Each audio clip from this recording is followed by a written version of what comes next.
ito ay rated SPG. Striktong patnubay at gabay ng magulang ang kailangan. Maaaring may masiselang tema, lengguwahe, karahasan, sexual, horror o droga na hindi angkop sa mga bata. Inutusan ni Giselle si Madam Lotus para parusahan si Moira. Natutuwa si Madam Lotus. Pero ikatutuwa ba ito ni Zoe? Kamay na pangarap. Nagalit si Annalyn sa nakita niyang CCTV footage na pinakita ni Justin.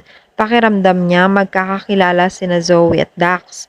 Pinuntahan ni Annalyn si Zoe at sumama si Justin. Tinanong agad ni Annalyn pero nag-deny si Zoe. May pinakita lang na pruweba si Justin kaya hindi na makatanggi si Zoe. Nagtanong ulit si Annalyn kung gaano na ba katagal sina Zoe na magkakilala. Inamin na ni Zoe na nakita na niya si Dax sa presinto nung iniimbestigahan pa lamang ito. Kasama niya noon si Giselle. Wala siyang alam dito na personal. Yun lang yon. Kung ano man ang nasa CCTV ay dahil tinatakot siya nito dahil alam ni Dax na anak siya ni Moira. Sinabi ni Zoe na hindi niya nagustuhan ang tono ni Annalyn sa pagtatanong tungkol kay Dax na brainwash na ba siya ni Justin. Hindi naman masisi ni Zoe dahil para kay Annalyn si Dax ang dahilan kung bakit muntika na silang mapahamak mag-ina.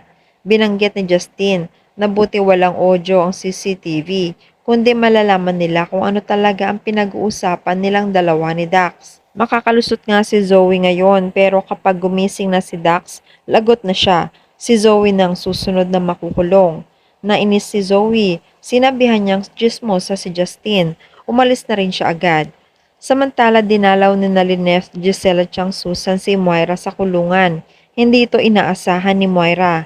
Parang kasabot rin ng mga bantay dahil sinaraduhan sila ng printo para maging pribado. Sinermonan muna si Moira ng 3 at nagalit dahil sa pagpapatumba niya kay Dax. Alam ni Lynette na si Moira lang naman na may kakayahan na mag-utos nito na gawin kay Dax. Nagalit siya dahil pati si Annalyn ay nadamay sa ginawang ito. Inilabas na ni Susan ang pasalubong nila, isang bote ng asido. Nagulat si Moira dahil bawal ito pero nakalusot sa mga bantay. Nagsipagtayuan na sila at pinalibutan si Moira. Maya-maya hinawakan ni Susan at Giselle si Moira para hindi na pumalag. Sinabuyan ni Lynette ng bote pero ang laman pala nito ay juice lang. Tinatakot lang nila si Moira. Tawa sila ng tawa sa reaksyon ni Moira. Takot na takot kasi si Moira sa pag-aakalang masisira ang mukha niya. Moira, ano? Diyos lang to. Takot na takot ka na? Akala mo ba, asido ito? Pasalamat ka hindi ako kagaya mong masama ang ugali na kayang manakit ng tao. Nakatitig si Moira. Nabigla sa mga nangyari. Mangiyak-ngiyak na siya. Umalis na ang 3. Pero habang naglalakad sila, hindi masaya at nabitin si Susan. Masaya ba kayo sa ginawa natin? Parang nabitin ako doon. Parang gusto ko may pisikalan. Ayaw ni Lynette. Chang, gusto mo bang maging katulad tayo ni Moira? Mapanakit ng tao? Hindi ko magagawa yon. Nag-isip si Susan. Wala naman akong sinasabing tayo ang gagawa nun. Diba Ma'am Giselle?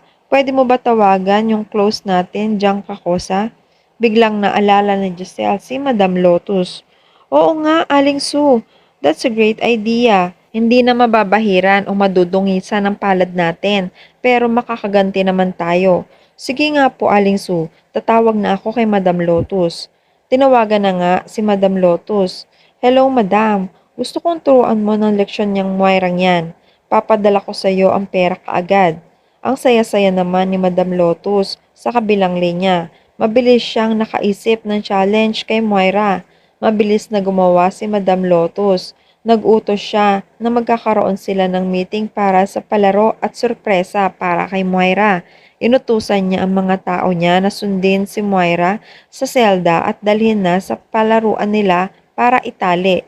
Nang makarating si Moira ay nagtataka siya, napalag siya. Nagtatanong siya bakit siya tinatali. Sabi ni Mildred ay kumalma lang siya. Maya-maya ay sumulpot na nga si Madam Lotus. May hawak siyang 2 bola. Nagsabi siya, ipinatawag ko kayo para magkaroon tayo ng libangan. Maglalaro tayo. Excited ang lahat. Sumigaw si Mildred. Madam, ano pang lalaruin natin? Ipanilawanag ni Madam Lotus kung paano laruin ang laro nila. Babatuhin niyo ng bola si Moira. Tuwang-tuwa naman ang mga tao dahil si Moira ang tatamaan nila. Nagkakaintindihan ba tayo? Pero syempre, kapag tatamaan nyo, may premyo. Lalong nagsigawan sa tuwa ang mga preso. Masisiyahan na sila, may reward pa sila. Natatakot naman ang reaksyon ni Moira. Teka, bakit nyo naman ako pabatuhin ng bola? Ano bang ginawa kong kasalanan sa inyo? O talagang ang lakas lang talaga ng trip mo, Madam Lotus?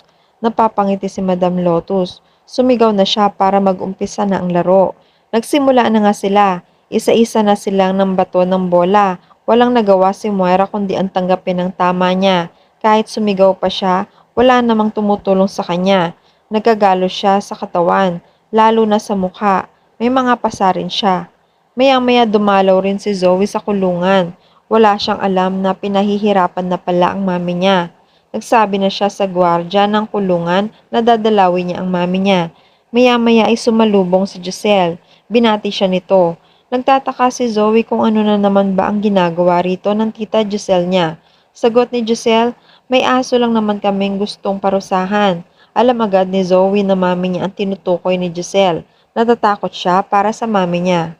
Tita Giselle, anong ginawa mo kay mami? Hindi ka na kontento na nahihirapan na si mami sa kulungan? Bakit kailangan mo pa siyang pahirapan? Sagot ni Giselle, pahirapan? Ganun talaga.